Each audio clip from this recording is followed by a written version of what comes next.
Hi, welcome. I am with you, your good job. We'll have some more stories from Reddit today.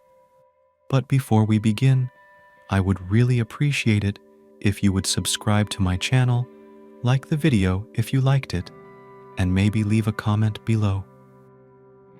These simple clicks will go a long way towards the future of this channel and will truly reward my daily efforts. And now, without further ado, let's go. Here's my story. My wife and I have been married 6 years, with 2 boys. The kids are from a previous relationship of hers. We had a fairly decent relationship. We would do things on the weekends with the boys, go to the movies and go to dinner. I was happy being their stepfather, and we always had a good time. However, things started unraveling about a year ago when my wife went out with her girlfriends for a girls' night out. The next day she came home, I could tell something was wrong. When I asked her what was wrong, she brushed it off and said she was tired from the night before. But I could tell something was up, but I didn't press. She said she was tired, so I went with it.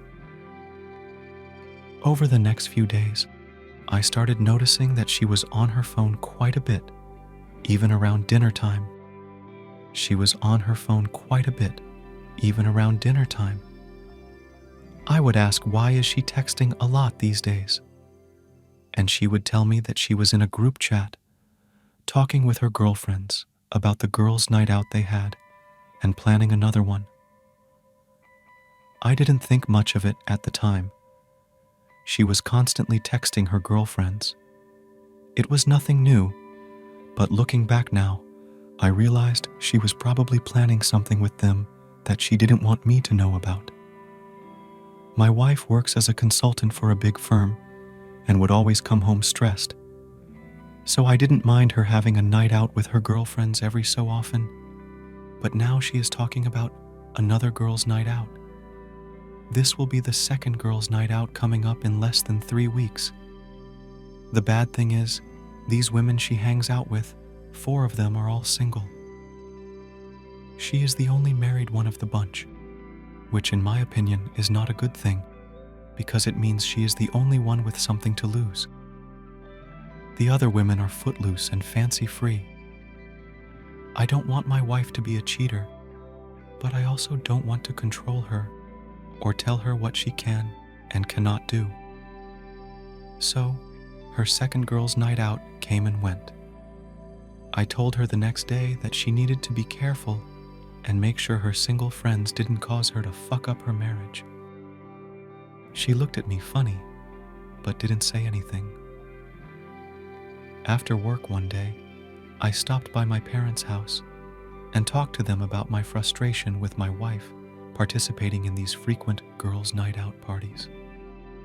I told my mom that the women she hangs out with are all single and none of them have anything to lose. My mom looked at me and said, "Well, I don't see anything wrong with a girls' night out, but I do see a problem with a girls' night out with only single women." My mom said she is playing with fire. Then my dad chimed in and said, "Yeah, if I were you, I would put my foot down and tell her that's enough." He also said the fact that she keeps going out to party without you is a major cause for concern. Then my mom jumped in again and says she did a girls' night out with her friends. 3 times in the 40 years my parents have been married, but my mom's girlfriends were all married. Mom said they were home by 11 p.m. They didn't stay out later than that. I thought about what they said on my way home, and I decided they were right. I needed to nip this in the bud before it got out of hand. When I got home, I talked to my wife about it, and she got angry saying I was being controlling and didn't trust her. I tried to explain that I wasn't trying to control her. I just wanted her to be careful because I loved her. She didn't want to hear it and went to bed angry. The next day she left for her girls' night out. She didn't even come home from work. This was her 3rd girls' night out. I did not even know about this one. My wife didn't get home until after 2 in the morning. I didn't say anything.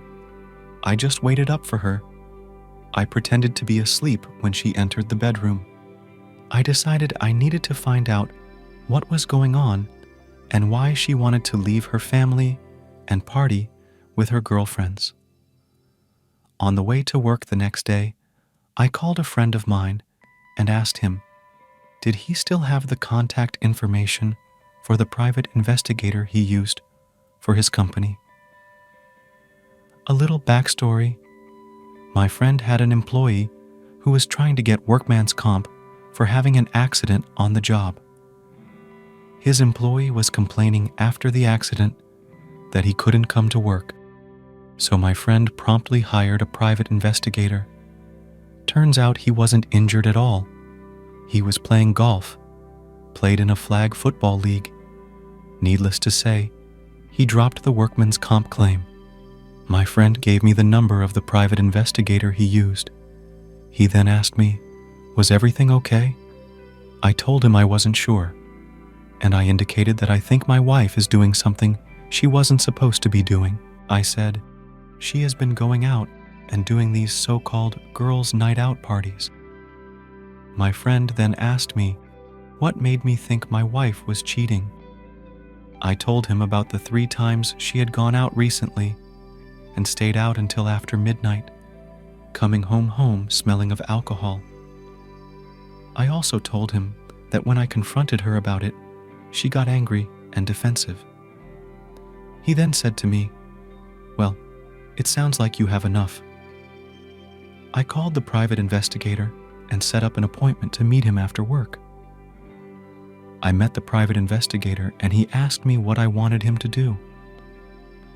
I told him I wanted him to follow my wife and see what she was doing when she went out on her so-called girls' night out. The private investigator told me his fee was $100 per hour, and I said I didn't care. I just wanted to know what my wife was doing. I gave the private investigator a picture of my wife. I told him what kind of car she drove, where she worked, and what hours she worked. The private investigator told me he would start following my wife the next day. I waited impatiently for the private investigator to call me and tell me what my wife was doing. Finally, after 3 days, he called me. The private investigator told me to meet him after work. He had some footage to show me. He showed me footage of my wife leaving work in different clothes that day. On that day, she didn't leave for work in those clothes. She changed at work. He followed her to a bar. He went in and noticed she went to a table with a bunch of women, which were her girlfriends. They were there for about 2 hours. Then they all left. He followed them to a house about 15 minutes from the bar.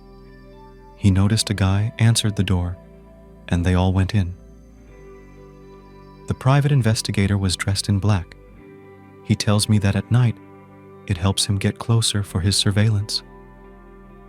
He walked up to a window at a slight distance and noticed all the girls were dancing, grinding on a few guys, and my wife was in the corner with some guy.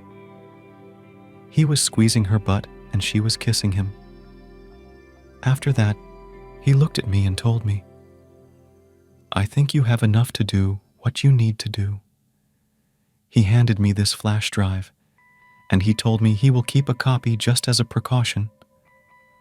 After meeting with the private investigator, I went home and cried. I couldn't believe my wife of 9 years had cheated on me, and she was still doing it. I wanted to confront her, but I didn't want to show her the footage. I will miss the boys, but their mother did this. I was absolutely devastated. My whole world had been turned upside down, and I didn't know how to fix it. The only solution was divorce. I wasn't going to try and fix our marriage. She wants this single life. She can have it. The only solution was divorce. I wasn't going to try and fix our marriage. She wants this single life. She can have it I had to be strategic because I didn't want the boys to be alone while their mother went out on her girls' night out. I live in Massachusetts, which is a no-fault state. That much I know. So divorce should be pretty easy. When I got home that night, my wife was home sitting on the couch with the boys. I walked in, and she asked how my day was, and the boys smiled at me and said, "Hey, Dad." I wanted to cry, but I had to hold it in. A few hours go by and everyone is winding down. My wife puts the boys to bed and comes downstairs and asks me if I want to watch a movie with her. I said, "No, I don't think so." She then said, "Okay, I'm going to bed." I waited until she was in bed to go upstairs and get my stuff and leave. I waited until she fell asleep before I left the house. I didn't have anywhere to go yet, so I went to my parents. It was late. My dad was worried and asked me, was I okay? I told him I had something to show him. We sat down at the dining room table. I pulled up the footage that my private investigator compiled and showed my dad what the private investigator found. And my dad was in disbelief. My mom came downstairs and I showed her too. They were both speechless. I told them I was moving out and getting a divorce. They didn't say anything to try and stop me. I'm sure they were disappointed, but what could they say? My wife had cheated on me, and I was done. I stayed at my parents' house that night. The next morning, I got up. I sent my boss a text and told him that I would be coming in late. I was honest with him, and he didn't have a problem with it.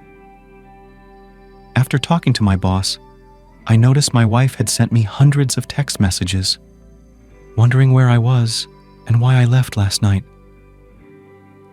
I didn't respond to any of them. I found an attorney and filed for divorce based on the grounds of adultery. And I moved out of the house. I went back to the house when I knew my wife wouldn't be there. And I left a note on the kitchen counter.